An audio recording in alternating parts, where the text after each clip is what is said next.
Hi, I'm Dr. Christiane Northrup, a board-certified OBGYN physician and author of 3 New York Times best-selling books, including Women's Bodies, Women's Wisdom and The Wisdom of Menopause.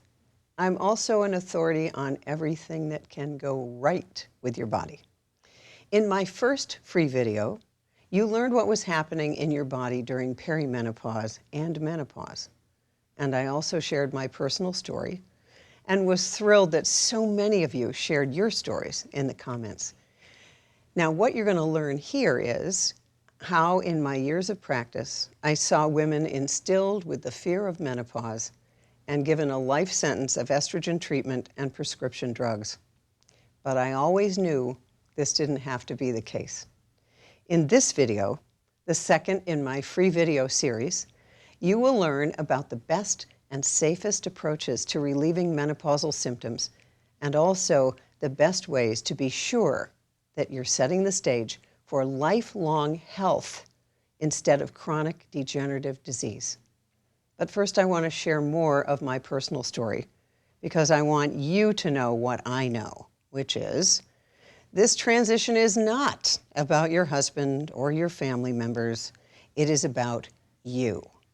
My own menopausal transition was characterized by the appearance of a fibroid tumor that grew to the size of a soccer ball and which finally led me to surrender to surgery.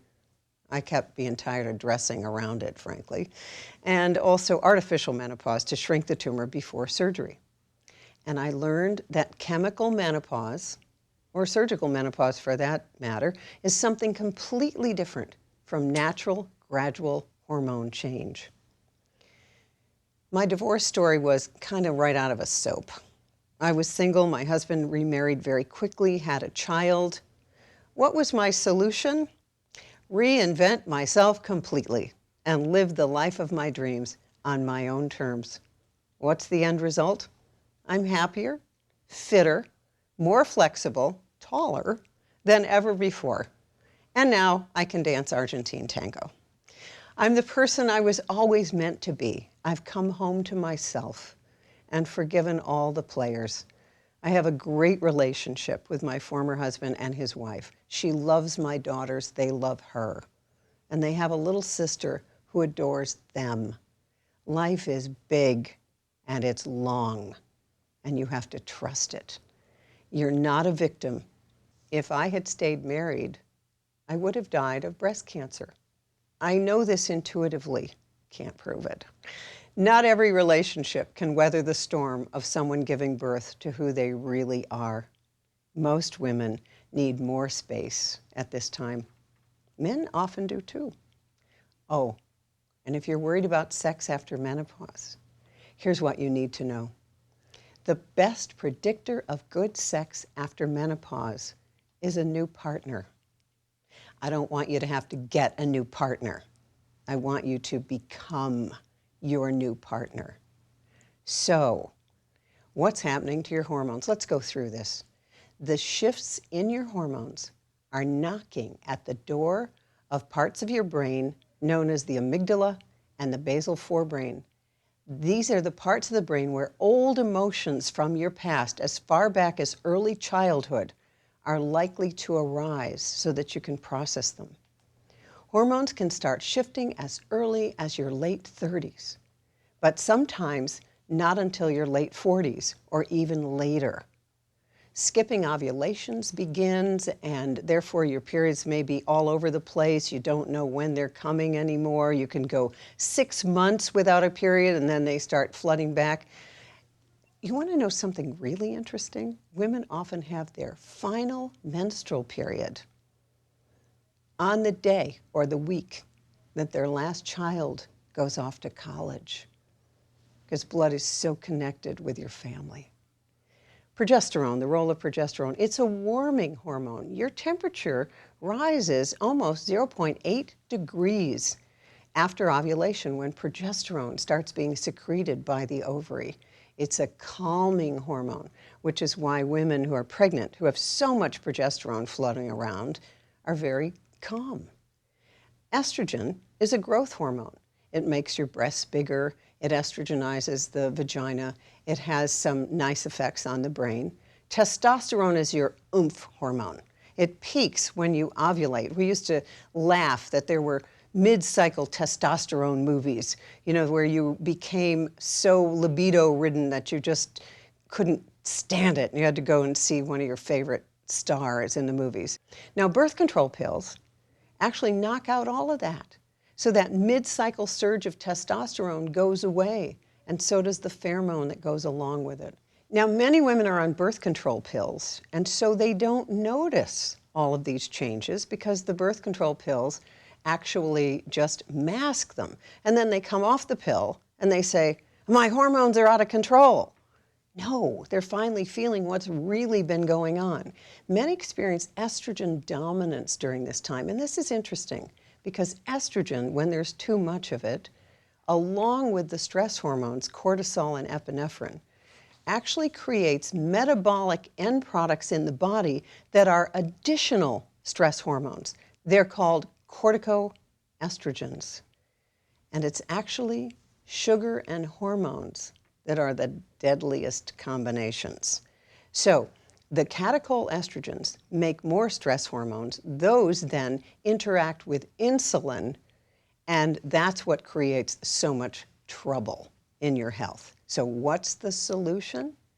Stabilize your blood sugar, right? You've all been taught that fat is the problem. Fat is not the problem. It is sugar. And most doctors don't worry about your fasting blood sugar until it's 110 milligrams per deciliter. But high blood sugar is the last thing to happen after years and years of high insulin. Now pay attention, because what I'm telling you now can save your life. Ask your doctor for a 2-hour insulin glucose challenge test. This should be done when fasting with blood sugar and insulin levels checked at fasting and then again at 1 and 2 hour intervals. Your blood sugar levels should be less than 80 milligrams per deciliter fasting and never rise above 110 or 120 milligrams per deciliter after 1 and 2 hour checks. Now, here's the problem. If you go to your doctor, you're often told, oh, you're normal. I don't want you to be normal. Normal is not good.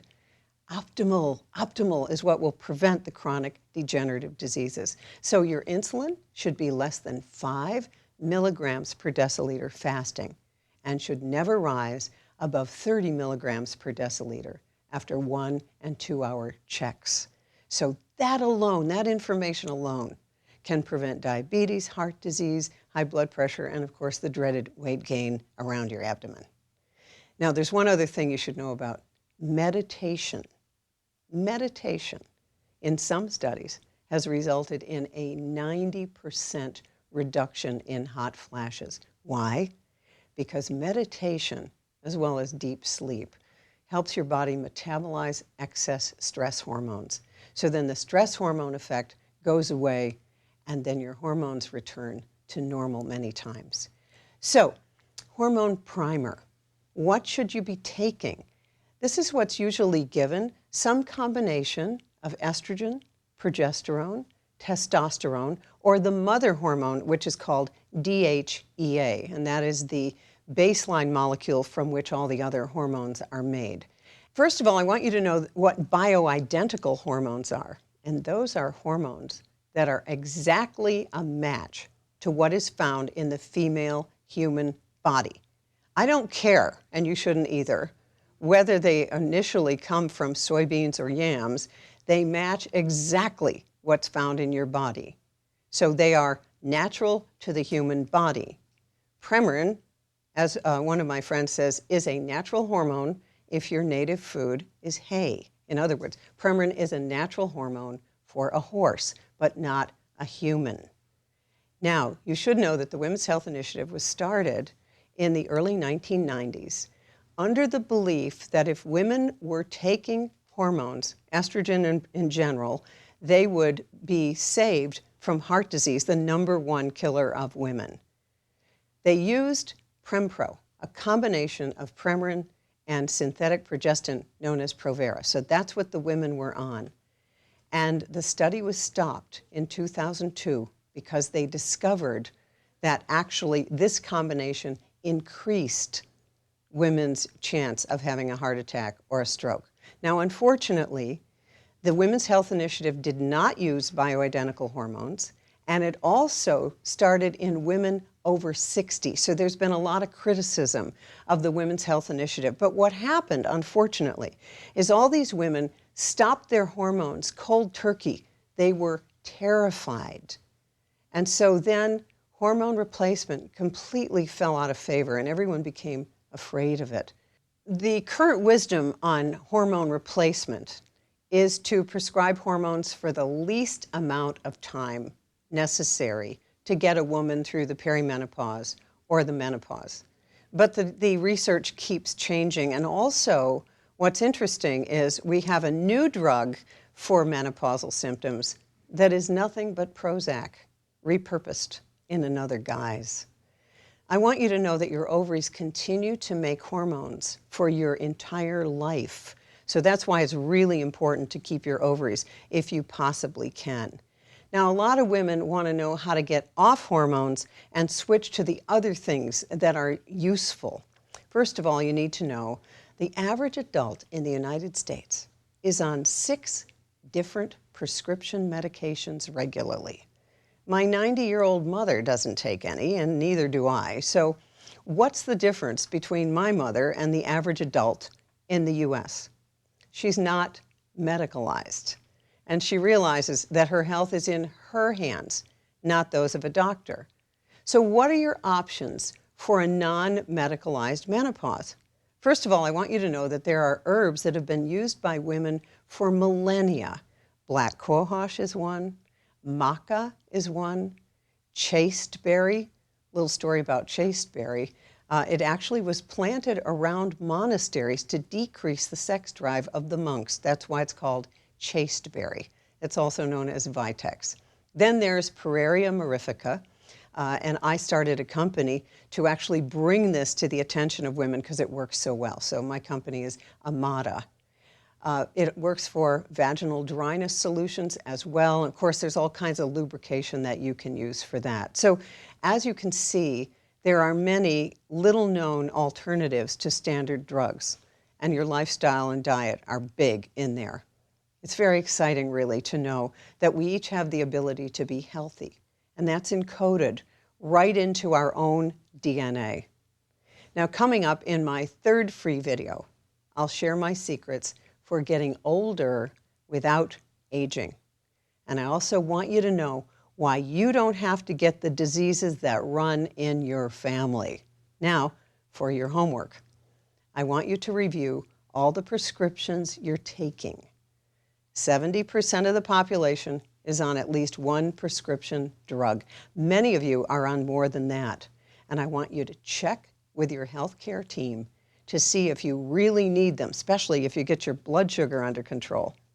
Please share this life-changing information with your friends and leave your comments and suggestions for me in the comments section. And be sure to let me know what has worked for you during your menopausal transition.